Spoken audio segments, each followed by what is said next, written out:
The super mayor, Tiffany Henyard, thinks that she is slick. Imagine that you are the supervisor of the Thornton Township and you have received a lot of bad publicity over the last couple of months. It's possible that you may receive an indictment by the FBI, but you still want a fat raise. So the budget for the township is coming up for next year. So you decide, let me sneak in a big raise. And what's the big deal? Most people don't check out these meetings.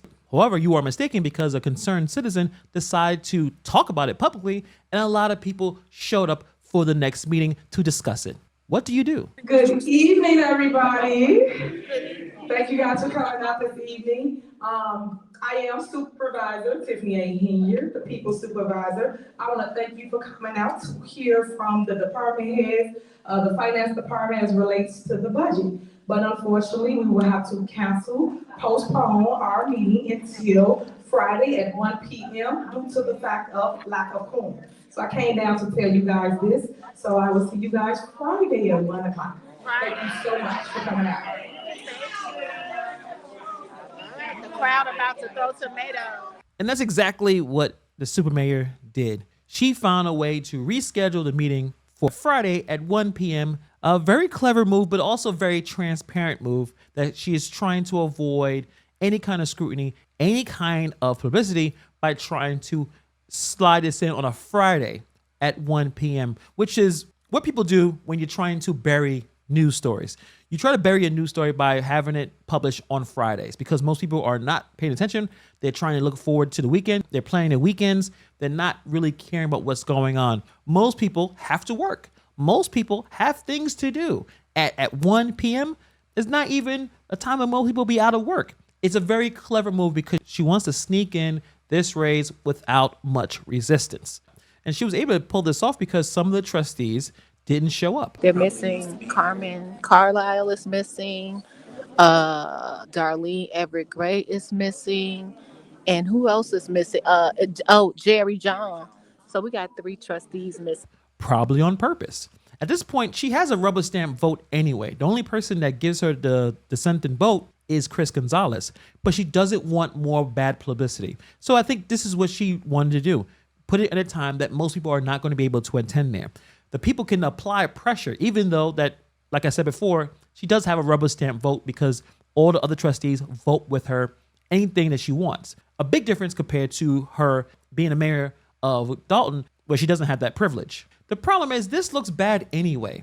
While the average person is barely able to survive on what they get, she wants to give herself more money when she is already making over $250,000. It doesn't look great. So of course, despite that, most people are suffering. Inflation is out of control. People can barely afford groceries. Of course, if they had the ability to vote for a raise, they would themselves. So a politician is no different, despite the fact that Tiffany Henyard is making, like I said, over $250,000 a year. She took that salary over Frank Zuccarelli, the late Thornton Township supervisor. And despite the fact that he had that salary for being there for a number of years, decades, Henyard only been there for a few years and she's already receiving the top salary for her position. And the problem is when you don't have enough trustees, you can't have a quorum, you can't have a meeting. And it just seems like it was a tactical move by Tiffany A. Henyard to avoid all of the scrutiny. I think she did that to avoid all of the craziness that happened at the annual Thornton Township meeting. If you guys remember, the lack of respect she has for the residents is not surprising, but sad. The fact that she had those people wait to show up late to tell people the meeting is over. There is no meeting, it must be rescheduled. Shows that she really don't really give a damn about these residents. She doesn't want the bad publicity, but I think it's possible that she will be surprised on Friday at 1 p.m. That is just my feeling, that people will still show up because it's their money, it's the taxpayers' money. And this is the budget that needs to be talked about.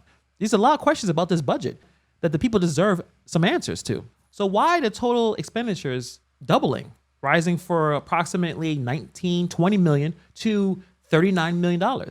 Why there's such a massive increase in salaries? Why was the public engagement period from February to April ignored? Why does it appear that the administration rushed this process, limiting the public input and scrutiny? And despite having the highest property taxes in Illinois, why does the budget project a decrease in property tax revenue? How does the administration justify doubling spending under these conditions? Why are the travel expenses for the administration budgeted at $280,000, an increase from the previous year's expenditure of $273,000. Why other areas face cuts. Many questions and more should be asked, and the pressure should be put on the trustees and the supervisor to answer these questions. So I hope people show up on Friday, but it's understandable that people have to work. People have other responsibilities. This was just a way to avoid as much scrutiny as possible so they could rubber stamp this budget and the super mayor can go about her day making even more money. But mind you, she's already making over $250,000. So we'll see what happens on Friday. I just want to drop a real quick video for you guys. Appreciate everyone that's watched these videos. Give me your thoughts. What you think would happen today? Why you think it was delayed to Friday at 1 p.m. Thank you for taking the time to watch this video. I'll see you guys in the next video.